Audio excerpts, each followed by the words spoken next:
Here we are again, and it's another grey overcast day. It's about 9:30 in the morning.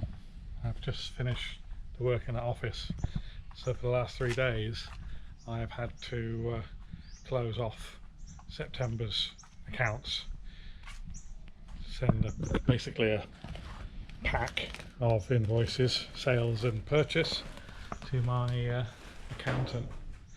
Right, so this is it, into the shed. I left the shed at about 5ish last night. We were working on this door. This is the 4th door, the last one, and actually the most disgusting one. You can see this, all this paint, crunchy paint. So I haven't got this far yet. But what I did do was I got the inside all done. So it was horrible up inside, really disgusting. But that's all clean now and all good to go. And working on the outside. So there was a bunch of filler in it. This was filled.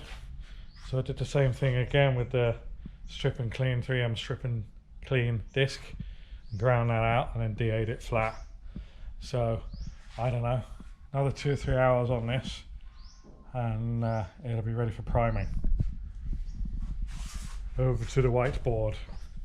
So things that happened yesterday, the body filler came in, so that's a good thing. Right, and my pen is in the other room. Why is my pen in the other room, you ask? Well, I have 2 whiteboards and I got more pens somewhere, but I don't know where they are because it's in a mess at the moment, and I'm not going to clean up until I've stopped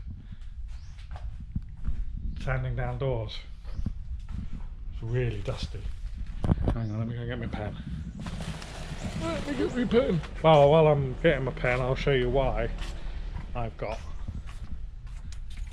more than one whiteboard. This is the engine whiteboard, and yesterday what we did at 5 o'clock when we stopped sanding, I'm not going to be able to find it now, is we got the loom out for the Motorsport Electronic ME221 ECU. I think I put the pictures up of it laid out, but basically I went through the connections. So we don't have an intake air temperature sensor. The coolant plug fits. We don't have a throttle body on there yet because the old one is fly-by-wire and we're not going to use that. So I need to get a throttle body. I've got the diameter and the PCD there, so if I see if I can find something close. The plug on it looks like a standard Bosch one, so we've got an old BMW engine round the back there, and I'll just see if that TPS works with the plug. I don't have a map sensor because this engine had a MAF on it, mass airflow. Injectors, they fit. VVT, that fits. The cam sensor, the plug doesn't fit. The crank, the plug doesn't fit. So I did actually know that the crank probably wasn't going to fit. The one on this engine is a 3-wire. The plug from the ECU is a 2-wire, and apparently that's a more reliable sensor.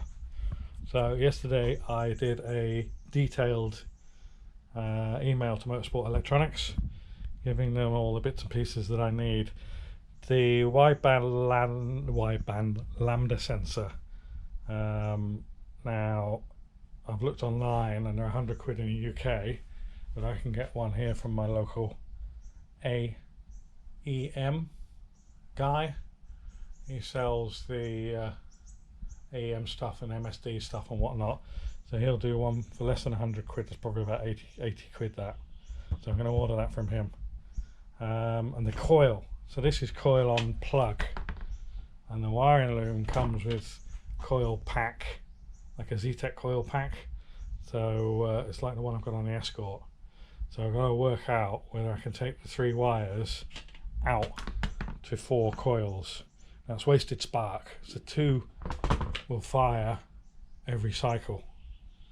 So there's a left, a common and a right in this plug, and I can maybe split them in a nice way to continue with the coil on plug. So we'll see. So anyway, that's what I was doing with my plug, with my pen. So we were progressing a little bit with the engine. We had a little bit of the manual, and sent an email off to, oh jeez, it's raining. Just started. Not heavy, but if it stays like this I won't be painting. I'll still strip it down. While I'm at it, I sanded that door again yesterday and put it in here, and it doesn't look like it's gone rusty again. There's some here. I think we'll just have to sand that off, like 120 or something, before we paint it.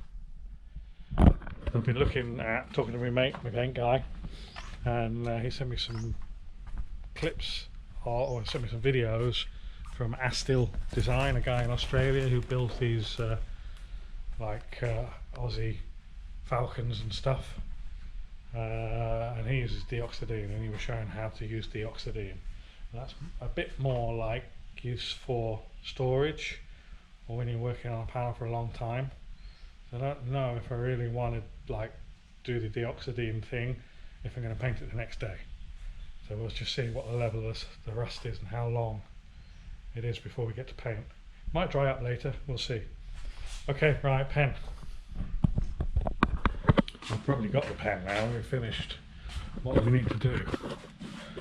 So it'll now be day, and this is day 18 with 45 to go.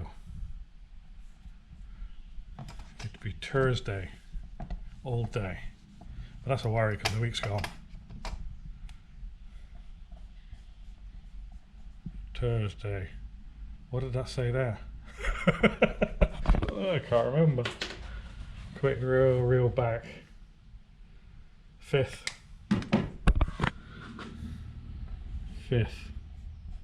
of October. Okay, it's a bit of a worry. Time is ticking away. It's just another week gone. You know what I mean? 18 days in. Wow. I still haven't got the bloody doors on. Okay, so today, bogging that off. If I don't get to paint, then I don't get to paint. And then what I'll do is I'll move into the engine bay and start preparing that for a top coat. It's okay, I've obviously got plenty to do. You know, if one thing can't be done, then at least I can move on to something else. So my mate Alex says he's going to come over on Sunday, so we're going to line up a bunch of things that I can use him to help me with. That'll be stuff to do with the engine. He's good at that, wiring and whatnot. Or maybe even like get the car loom out and see what we need to do there. He's a steady hand, he's good at soldering and stuff, better than I am. And we can probably look at starting to clean some parts up as well. Yesterday I also got onto, there's a German website, and it's mobilemotor.de or something, and they have all the parts catalogues for the cars, and you go on there, like search out on the list Sierra Mark II, and then you can go through the pictures of each, you know, it's like an ETK, like the BMW things they have, and you can go through the pictures, click on the number, and it gives you the options for that part.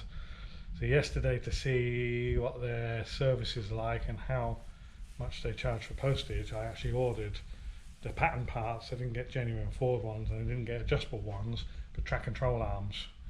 So I've got 2 track control arms and then some rod ends as well. So I just press a button, 80 something euro. I haven't heard back from them yet to see how much the postage is, but we will see. We will see whether they're a reliable source for parts or not, because I've got other stuff that I need as well for other cars and some customers as well. Now the other thing is I spoke to Sierras R Us, the North group, Northeast or Northwest or whatever they're called, and and I've got to give them a list of stuff because they may be able to help with the coilovers and some of the boots and bushes and gaiters that I need. Alright, that's all for now. Thank you very much. Like, subscribe, you know, a couple of comments of like people saying surely you should have more subscribers. I've been at it for quite a while now, a couple of years, but we're not there yet. We're not yet. I think these things do take a long time. You know, if we look at other channels that are in the thousands, they may have been going for 3 or 4 years, and I'm only a couple of years in. So we'll see. But I mean, feel free to share, tell your mates, post, put links out there in your Facebook groups and whatnot. But, and keep the comments coming, keep the support coming. Really, really does help. Really does make a difference. So thank you very much. See you later.